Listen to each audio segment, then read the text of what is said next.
Yusuf Rota sokong Israel. Betul? Mana saya tahu? Kenyataan Yusuf Rota sendiri yang mengatakan beliau sokong Israel. Nampak? Apa yang kita akan buat kepada mereka yang menyokong Israel? 3 perkara, tuan-tuan dan puan. Yang pertama, kita jauh daripada mereka. Betul? Yang kedua, kita tidak melibatkan diri dengan mereka. Betul? Yang ketiga, kita akan terang-terangan menyatakan yang kita tidak support pendirian dia yang salah itu. Betul? Tetapi tuan-tuan dan puan yang dirahmati Allah Subhanahu wa taala, kenapa PAS melibatkan diri dengan Yusuf Rota? Kenapa PAS mengangkat Yusuf Rota di pentas ceramah PAS? Kenapa PAS mendukung orang yang menyokong Israel?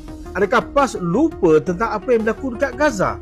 Adakah PAS lupa tentang kezaliman, penindasan yang berlaku dekat Gaza? Adakah PAS tidak langsung ada rasa ihsan kepada apa yang berlaku dekat Gaza, sehingga sanggup mengangkat Yusuf Rota berceramah di pentas PAS, mengangkat Yusuf Rota menjadi suara PAS, semata-mata nak merosakkan nama kerajaan perpaduan, semata-mata nak menjatuhkan kredibiliti PMX? Adakah PAS sanggup mengenepikan Islam, menunggang Yusuf Rota yang mendukung Israel semata-mata atas kepentingan agenda politik mereka? Nampak?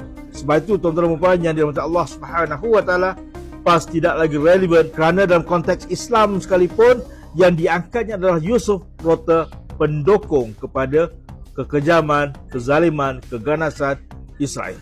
Wallahu a'lam. Assalamualaikum warahmatullahi taala wabarakatuh.